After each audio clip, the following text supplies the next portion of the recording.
वहीं ठहर जाओ असुर राजमोरा।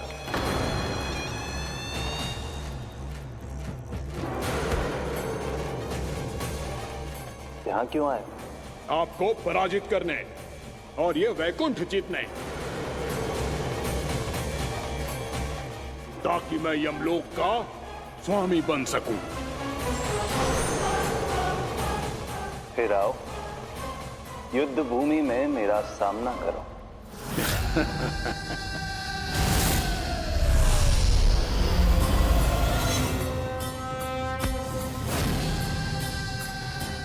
ये नहीं जानते कि इनसे ना हारने का वरदान तो मैं पहले ही प्राप्त कर चुका हूं, इसलिए युद्ध ठीक से आरंभ हो पाए उससे पहले ही इन्हें जीत लूंगा मैं।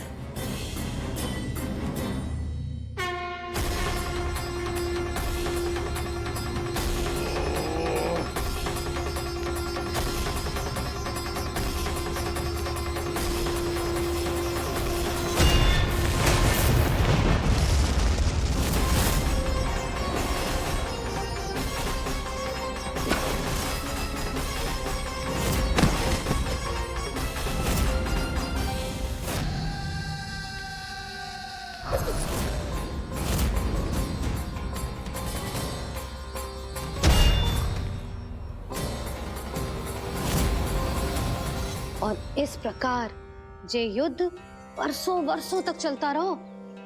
दोनों योद्धा पूरे ब्रह्मांड में अनेक अस्त्रों शस्त्रों के साथ युद्ध करते रहे।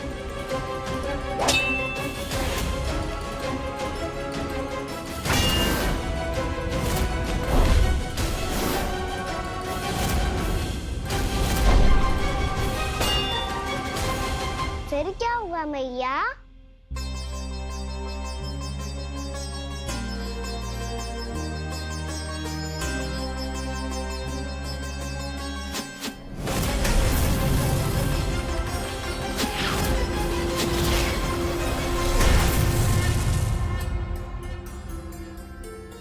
उस युद्ध को कभी समाप्त हुआ हो, पर कैसे? शीघ्र ही वो राक्षस थक गौ लल्ला।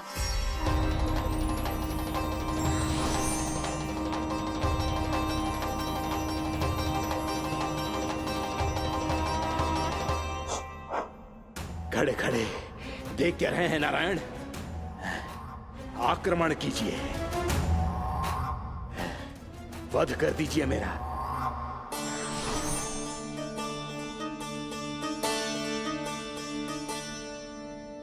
मैं तुम्हारी वीरता से प्रभावित हूं, इसलिए इतनी थकान की स्थिति में मैं तुम जैसे वीर पर आक्रमण नहीं करूंगा। जाओ विश्राम करो। यदि फिर से युद्ध करने की इच्छा हो तो तुम्हारा स्वागत होगा।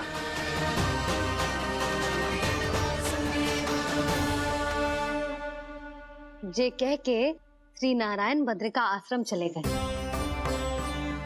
और वहां हिमवत नाम की एक कंदरा में ध्यान लगा के बैठ गए।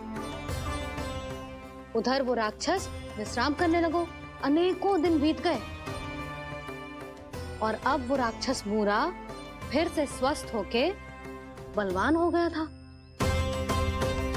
उसने अपनी सारी शक्ति फिर से प्राप्त कर ली थी।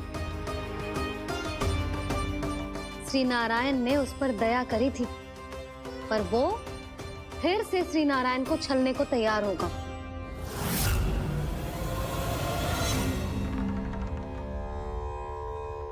ध्यान में बैठे बैठे श्री नारायण योग निद्रा में चले गए, पर दुष्ट मूरा इसी अवसर का लाभ उठा के उनकी कंदरा में घुस आयो, ताकि वो सोते हुए श्री नारायण पे आक्रमण कर सके।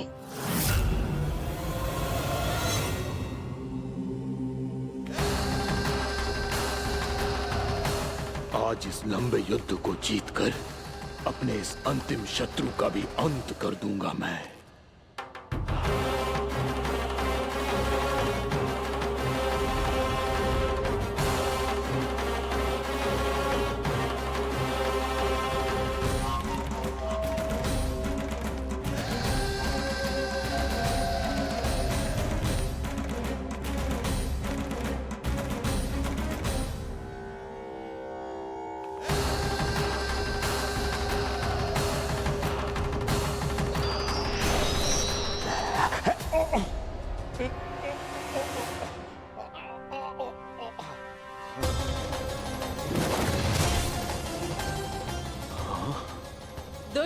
राक्षस! प्रभु ने तुझ पर दया की, तुझे संभलने का अवसर दिया। तू इन्हीं पर ही छल से वार करने चला है।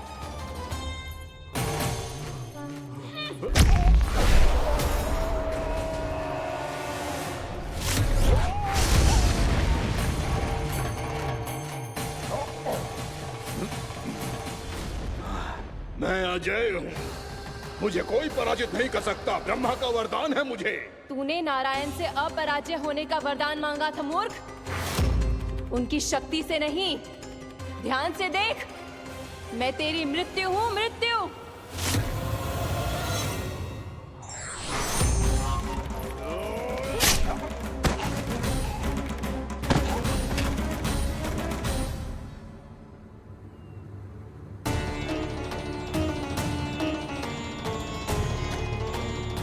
वो देवी कौन सी छोटी माँ? और कौन बलराम, वही तो थी देवी एकादशी।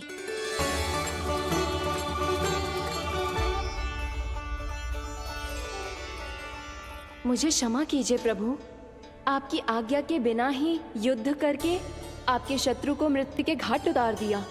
क्षमा नहीं, आपकी तो प्रशंसा होनी चाहिए देवी। असुर राज को मारकर आपने सभी देवताओं को मुक्त करवाया है। इस पापी के अहंकार से तीनों लोकों की रक्षा की है आपने।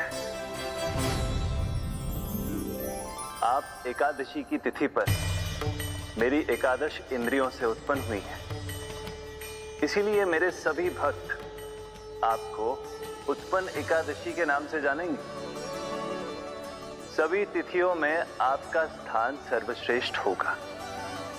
जिस तरह आपने राक्षस के आक्रमण से मेरी रक्षा की है, उसी प्रकार एकादशी के दिन व्रत करके जो भी भक्त आपकी कथा सुनेगा, मैं स्वयं उसकी रक्षा करूंगा।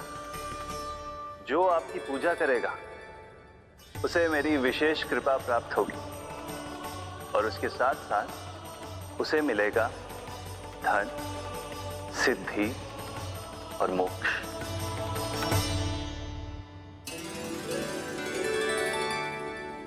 इसीलिए आज के दिन व्रत रखने का बहुत अधिक महत्व होता है। बोलो एकादशी मैया की जय। बोलो श्री नारायण भगवान की जय।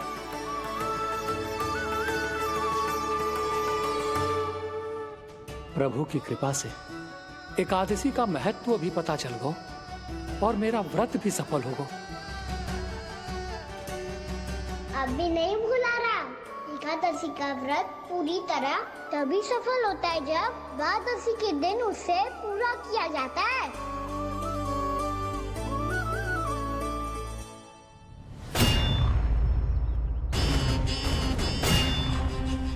आवश्यक है आपको यह आभास होना कि उस विष्णु अवतार को पराजित करने के लिए आपके साधारण योद्धाओं में वो सामर्थ्य नहीं है। वो विष्णु अवतार कुछ अधिक ही असाधारण है।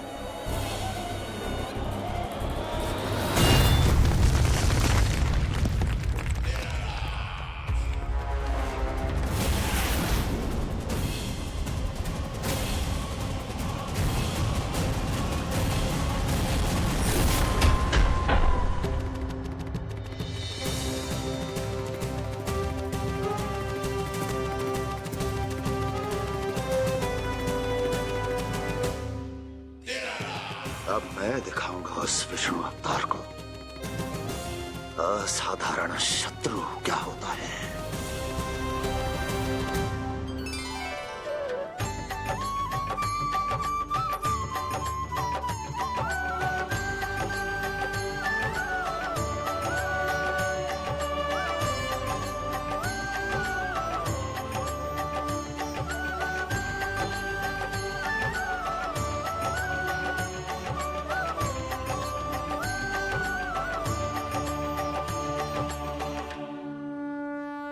मामा अधीर हो रहे हैं, पर मैया ने मुझे अभी तक बाहर जाने की आज्ञा नहीं दी है। अभी उन्हें किसी और राक्षस को यहाँ भेजने से रोकने के लिए मुझे ही कुछ करना होगा।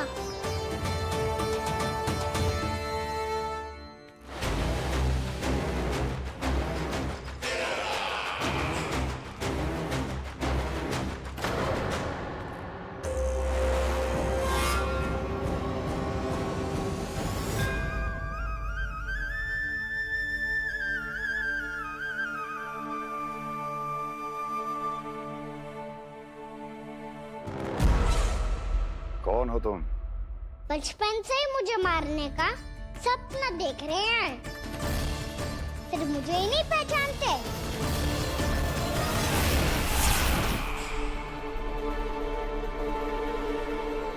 बचपन से विष्णु अवतार। कोई कान्हा बुलाता है तो कोई मुरलीधर पुकारता है, कोई माखन चोर कहता है, कोई कहता है चिच्चोर। पर विष्णु अवतार इस नाम से तो बस आप ही मुझे बुलाते हो मामा जी। इतना साहस, ये तो यहाँ आ गया है।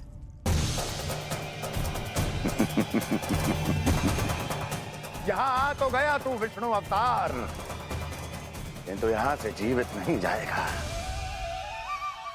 तेरे इस शीश को तेरे धड़ से अलग कर दूंगा मैं।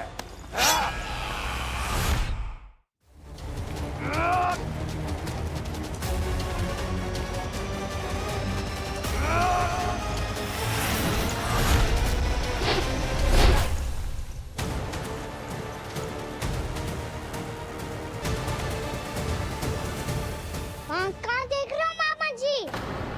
मैं तैयार हूँ।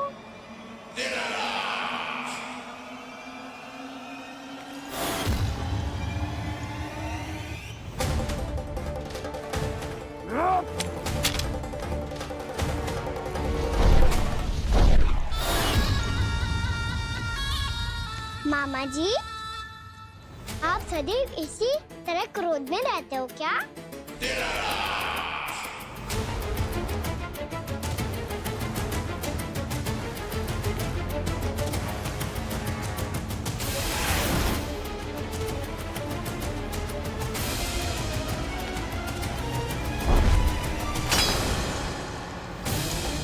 छोड़, छोड़ मेरी तलवार को। छोड़ो तो तब जब पकड़ा हूँ।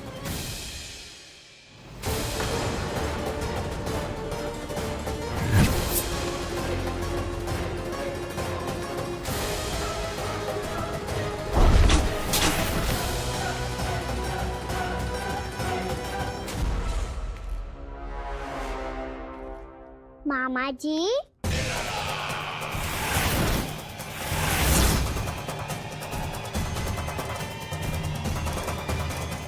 आप थक गए होंगे, थोड़ा विश्राम कर लो। आपका तो पता नहीं, मैं अवश्य थक गया हूँ।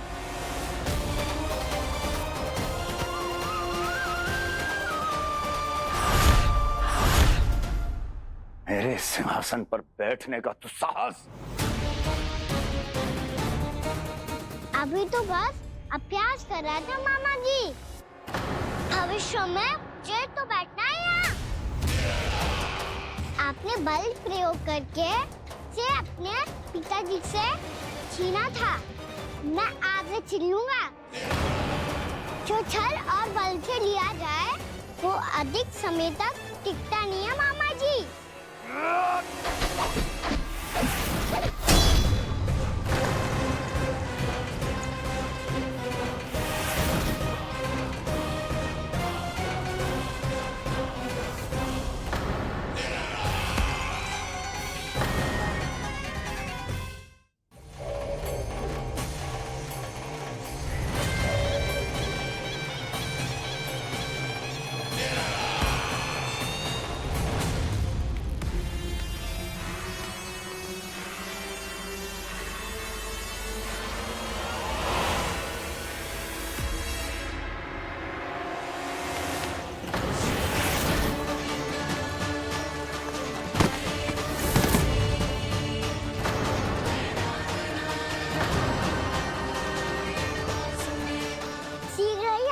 सिंहासन छोड़ना होगा।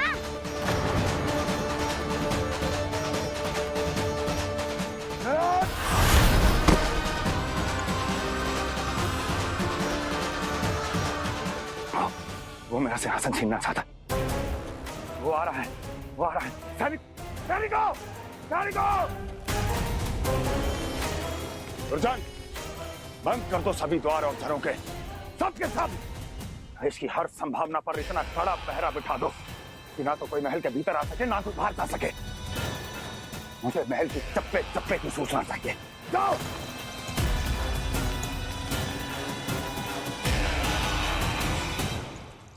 सिंहासन।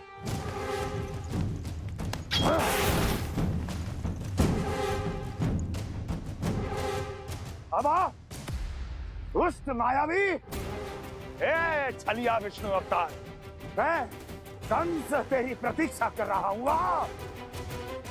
देखता हूँ मेरे सिंहासन पर कैसे बैठता है तू। मुझे तो बस कुछ समय चाहिए था, वो मिल गया। अब करते रहिए आप प्रतीक्षा।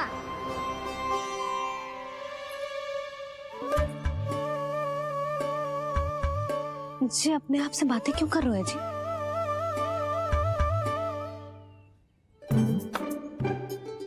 आप मुस्कुरा क्यों रहे हो? ना कछु ना। बताओ क्यों मुस्कुरा रहे हो? तुम ही पर गए हैं जी। जब तुम व्रत करती हो तो तुम भी ऐसा ही करती हो। इसी प्रकार भूख अधिक लगने पर अपना ध्यान भटकाने के लिए स्वयं से ही बड़बड़ाती रहती। होगा। आपको तो बस मेरा उपहास उड़ाने के लिए बहाना चाहिए।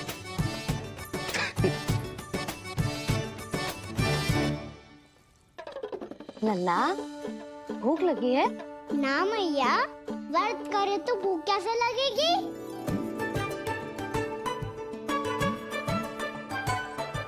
यदि लगी हो तो छोटे बालकों को थोड़ी बहुत भूल चूक क्षमा होती है। कछु ना तो फल तो तू खा ही सकते है। अब तो पूरे नियम और विधि विधान से व्रत तोड़ूंगा। कल द्वादशी के सुबह मुहूर्त के अनुसार। ठीक।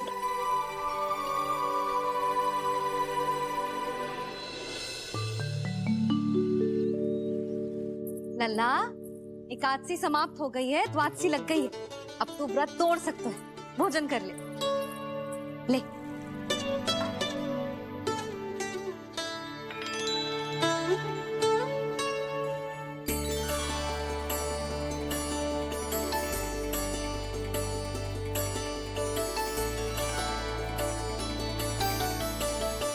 आज तो कार्य कर लीजिएगा। मैं ना चाहती कि सब गांव वाले फिर से आपका उपहास उड़ाएं। अरे, इसी क्षण कार्य आरंभ करना आवश्यक ना है। कुछ खा तो लो। कल भी पूरे दिन व्रत में रहे, अब तो कुछ खा लो। ना, अभी बिल्कुल भूख ना है। और हाँ भगवान, तुम्हें चिंता करने की आवश्यकता नहीं है। आज मैं किसी को भी 2 शब्द कहने का अवसर नहीं दूंगा। अरे, कुछ खाओगे पियोगे नहीं तो कैसे रहोगे?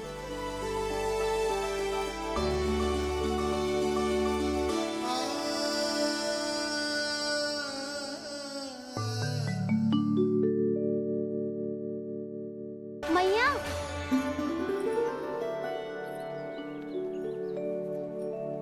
मैया पहले व्रत तोड़ के कछु खा तो लो। अभी ना, लौट के आने के बाद। हाँ,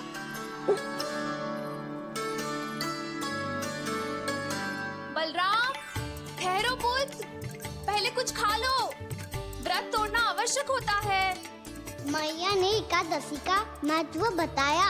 लगता है मुझे सबको द्वादशी पर व्रत तोड़ने समाप्त करने का महत्व बताना होगा। हरि हरि हरि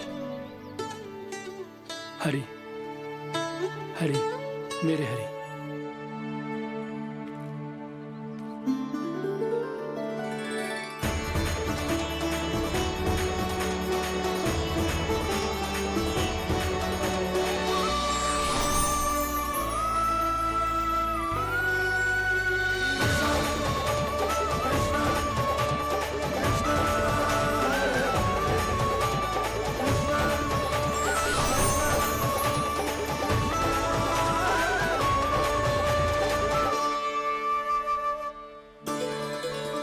अभी अभी तो मैंने बच्चों की माँ को वचन दिया था कि आज किसी को शिकायत करने का अवसर ना दूंगा, और अब मैं प्रभु श्री हरि की कल्पना जसोमती रानी के लल्ला में ही करने लगा।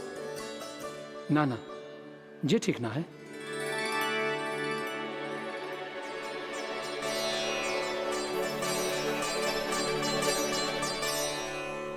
ठीक ही तो है, बिल्कुल सही पहचाना है आपने। बड़े तो बड़े, अब तो बालक भी हमारा उपहास उड़ाने लगे। मैं आपका उपहास नहीं उड़ाने आया, मैं तो आपके एकादशी के व्रत को पूरा कराने आया हूँ।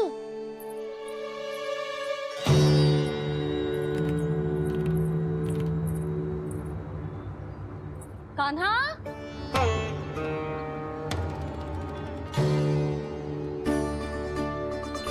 तो ये रे आपकी छड़ी और ये रे मेरी पीठ। सेक देना तापर तोड़। आज तो इसकी पीठ सेक के रहूंगी मैं। मैया घर पे भूखी मुझे ढूंढ रही होगी। लो आज द्वादशी के दिन पहले प्रहर में भोजन करके अपना एकादशी का व्रत पूरा करो आप। धन्यवाद राजकुमार, पर अभी हमें भूख नहीं है। बहुत सारा काम पड़ा है, और अभी थोड़ी ही देर में शंकरी बहन भी अपनी मटकी लेने आती होंगी।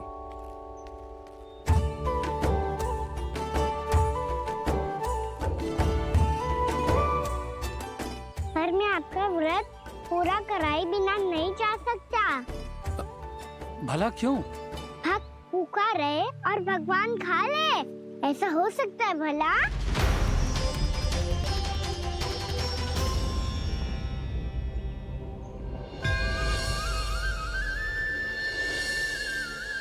ये कैसा भ्रम हो रहा है मुझे लगता है अपना काम करना चाहिए।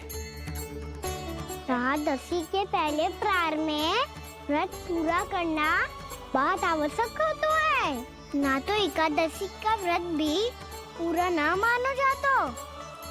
इतनी सारी ज्ञान की बातें तुम्हें कैसे पता है लल्ला?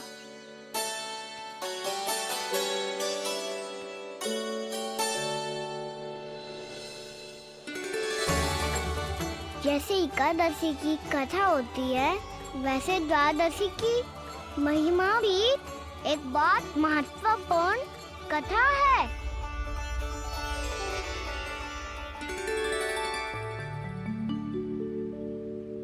कैसी कथा?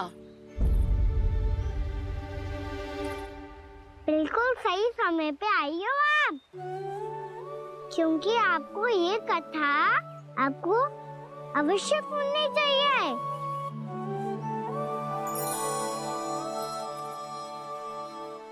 मुझे क्यों? पहले सुन तो लियो, फिर स्वयं ही पता चल जाएगा। बहुत समय पहले एक राजा हुआ करते थे, राजा अम्बरीश। भगवान श्री हरि के बहुत बड़े भक्त थे। ओम नमो नारायणाय। ओम नमो नारायणाय।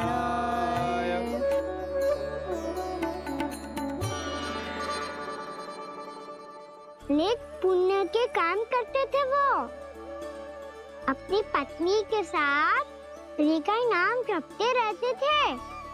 उन्होंने 12 माह एकादशी का व्रत करो निर्जल पास किया, और जब उनकी 12वीं एकादशी का व्रत द्वादशी के दिन तोड़ने का समय हुआ, तभी महर्षि दुर्वासा अपनी 100 शिष्यों के साथ उनके महल में पधारे।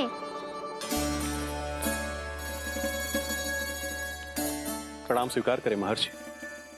आप जैसे महान ऋषि मेरे राज्यसभा में आए, वो भी ऐसे अवसर पर जब मैं और मेरी पत्नी निरंतर 12 एकादशियों के बाद अंतिम एकादशी का व्रत तोड़ेंगे। इससे बड़े सौभाग्य की क्या बात हो सकती है हमारे लिए? आज आपके साथ साथ मेरा और मेरे शिष्यों का एकादशी व्रत भी पूरा होगा। संभव है प्रभु की इच्छा यही हो कि हम सब अपना व्रत एक साथ तोड़ें। ये तो अत्यधिक प्रसन्नता की बात है महर्षि। तो फिर ठीक है, हम सब यात्रा से थके हैं, व्रत तोड़ने से पहले हम स्नान करना चाहते हैं। जैसी आपकी इच्छा महर्षि। जब तक आप लोग लौटेंगे तब तक आपके सारे प्रबंध यहाँ हो चुके होंगे।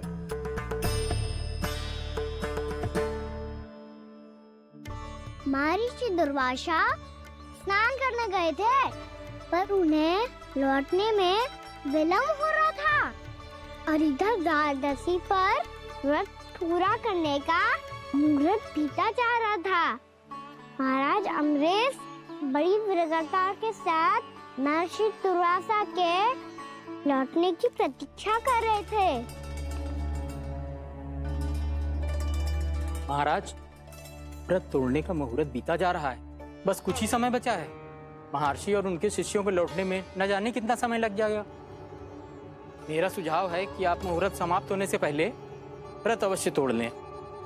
गुरुदेव, हमने महर्षि दुर्वासा को वचन दिया है कि जब तक वो लौटेंगे नहीं तब तक हम व्रत नहीं तोड़ेंगे।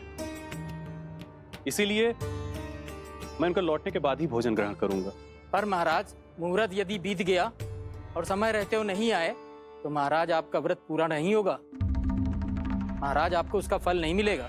महाराज, 12 एकादशियों का व्रत व्यर्थ चला जाएगा। किंतु गुरुदेव, यदि मैंने भोजन कर लिया तो ये तो अतिथियों का अपमान होगा। आप उचित कह रहे हैं महाराज। भोजन के लिए उनकी प्रतीक्षा अवश्य कीजिए महाराज। पर मुहूर्त रहते हुए एक तुलसी का पत्ता और जल ग्रहण कर लीजिए। इससे आपका व्रत भी पूरा हो जाएगा और अतिथि का मान भी रह जाएगा। आपका सुझाव अच्छा है गुरुदेव।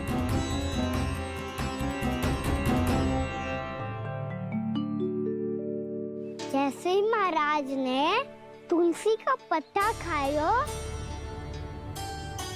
वैसे ही महर्षि दुर्वासा लौट आए। महाराज,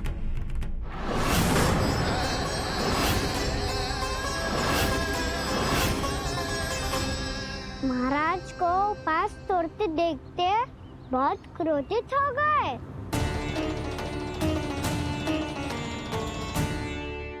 बहुत बड़े भक्त हैं आप, परंतु आप ये नहीं जानते अपने अतिथियों के साथ कैसा व्यवहार करना चाहिए। आपने हमें साथ भोजन करने का वचन दिया था, पर अपना व्रत क्यों तोड़ा आपने?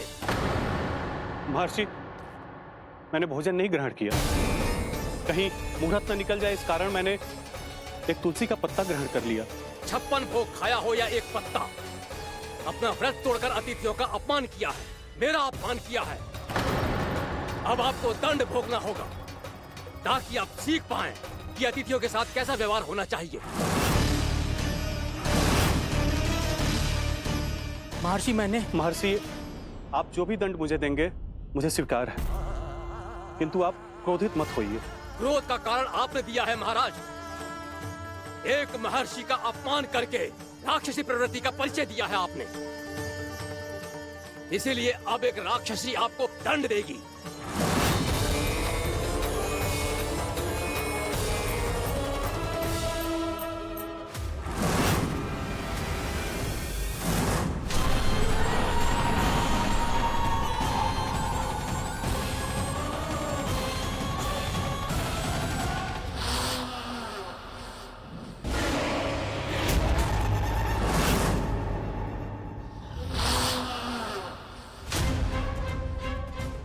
हे प्रभु, यदि मैंने सच में महर्षि का अपमान करने की भूल की हो तो मैं उसका परिणाम भोगने के लिए प्रस्तुत हूं।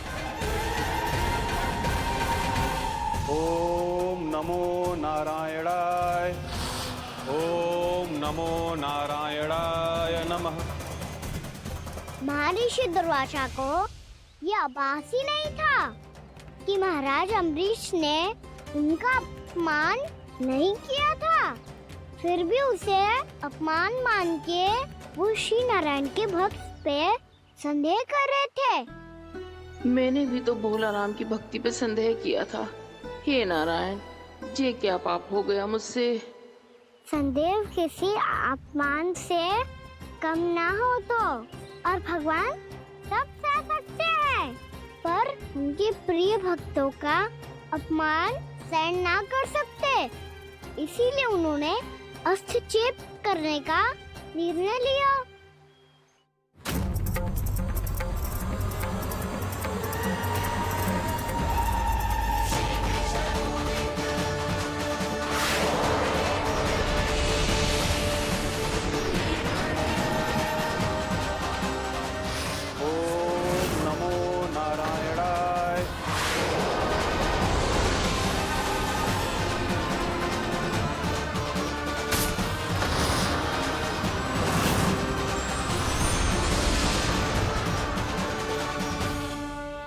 फिर भगवान का वो सुदर्शन चक्र महर्षि दुर्वासा के पीछे पड़ गया।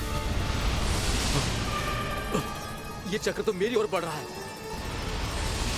ओम नमो नारायणाय। ये कैसे संभव हो सकता है? कोई रोको इसे, कोई रोको इसे।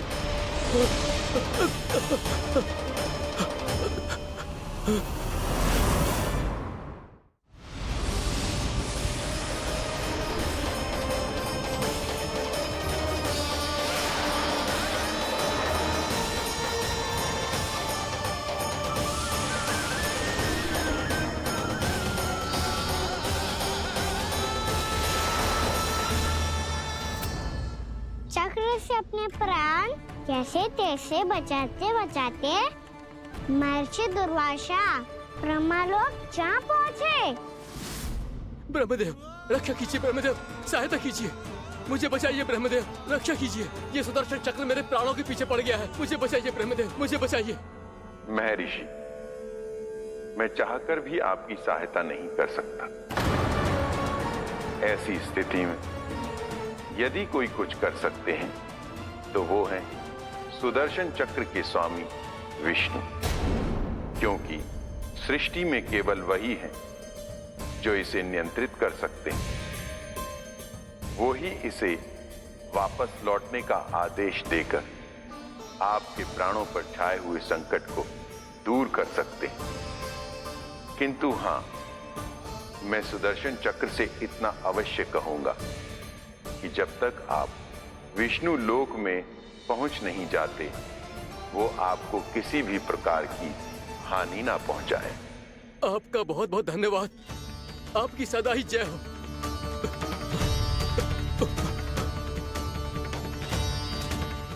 फिर क्या था? भागते भागते महर्षि दुर्वासा सीधे भगवान श्री हरि के शरण में बैकुंठ पहुंच गए। त्राहिमाम प्रभु, त्राहिमाम, मुझे बचाइए, मेरी सहायता कीजिए प्रभु, मेरी सहायता कीजिए। मैं आपके इस चक्र और ऊर्जा से नहीं भाग सकता प्रभु, कृपया करके अपने सुदर्शन को रोकिए, इसे वापस लीजिए प्रभु। यह असंभव है महर्षि। एक बार सुदर्शन चक्र मेरे हाथों से छूट जाए तो अपना उद्देश्य पूरा किए बिना, मेरे भक्तों की रक्षा किए बिना वापस नहीं लौटता। कोई तो उपाय होगा प्रभु, कृपया करके मेरे प्राण बचाइए प्रभु। मैं सुदर्शन की ऊर्जा से जलकर भस्म नहीं होना चाहता प्रभु। आप जो कहेंगे मैं करूंगा प्रभु, मेरी सहायता कीजिए प्रभु, मेरी सहायता कीजिए। एक उपाय है, किंतु मुझे नहीं लगता कि आप वो कर पाएंगे। मैं अवश्य करूंगा, मैं अपनी प्राण रक्षा के लिए कुछ भी करूंगा प्रभु। आपने मेरे भक्त राजा अम्बरीश को भक्ति का कर्तव्य निभाने के लिए अपमानित और दंडित किया है महर्षि, पर भक्त की रक्षा करना भगवान का कर्तव्य है। इसलिए यदि आप भक्त राजा अम्बरीश के पास जाकर क्षमा याचना करें और यदि वो आपको क्षमा कर दे तो ही ये चक्र आपके प्राण लिए बिना लौट सकता है। अन्यथा आप तो जानते हैं महर्षि, मेरे भक्त का अपमान मेरा अपमान। भक्त का अपमान भगवान के अपमान से कम ना हो तो है। महर्षि दुर्वासा को भी ये बात समझ आई और फिर उन्होंने महाराज अम्बरीश से क्षमा याचना की। महाराज महाराज महाराज महाराज महाराज, मुझे क्षमा करें महाराज, मुझसे बहुत बड़ी भूल हो गई महाराज, मुझसे बहुत बड़ी भूल हो गई महाराज। महर्षि, आप हमारे चरण छुए ये उचित नहीं। महाराज, महाराज अम्बरीश, आप नारायण के सच्चे भक्त हैं। मैंने आपको अपमानित किया, दंडित करने का प्रयास किया महाराज। इस अपराध के लिए मुझे क्षमा कीजिए महाराज, और इस सुदर्शन चक्र से मेरे प्राण बचाइए महाराज।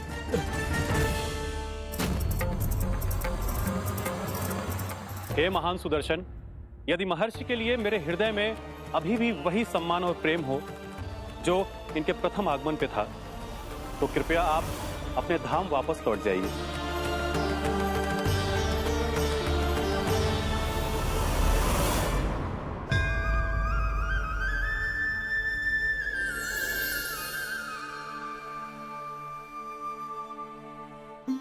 आपका बहुत बहुत धन्यवाद महाराज अम्बरीश। मैं आपको आशीर्वाद देता हूँ कि आप देवराज इंद्र के समान शक्तिशाली हों। आपकी कीर्ति का पताका 10 दिशाओं में फहराए। मेरी बस एक ही इच्छा है महर्षि, कि मैं आपके साथ अपना उपवास तोड़ सकूं। अवश्य महाराज, हम सब भोजन आपके साथ करेंगे और अपने आप को नारायण की सेवा में अर्पित करके व्रत को पूरा करेंगे, क्योंकि आज जो यहाँ हुआ है उससे सिद्ध हो चुका है कि एकादशी व्रत का फल द्वादशी की सुबह भोजन करने से ही प्राप्त होता है। इस कथा से हमें पता चलता है कि सभी को द्वादशी के सुबह भर पेट भोजन करके एकादशी का व्रत पूरा करना चाहिए। और दूसरी बात, भगवान की सच्ची भक्ति अपमान कभी ना करना चाहिए। उनके साथ सदैव प्रेम से व्यवहार करना चाहिए। यही भगवान को सबसे अधिक प्रिय है। भैया भोलाराम, मैंने भी श्री हरि पे तुम्हारे विश्वास का उपहास उड़ाया था, मुझे क्षमा कर दो। ना ना, आप क्षमा मांगकर मुझे लज्जित मत करो, आप तो मेरी बहन जैसी हैं। जब महर्षि दुर्वासा जैसे महान ऋषि को भी प्रभु के भक्त से क्षमा मांगनी पड़ी, तो मैं तो बहुत ही तुच्छ हूँ। मुझे आपकी किसी भी बात का बुरा ना लगा। पर पता है प्रभु को कौन सी बात सब भूला रखता है? कौन सी बात? जब उनका भक्त भूखा रहे, समय पे अपना व्रत पूरा ना करे। और जैसा कि आप सभी ने अभी कथा से सीखो है, एकादशी के व्रत को द्वादशी की सुबह अवश्य पूरा करना चाहिए। अब आप जाओ, अपना व्रत पूरा करो।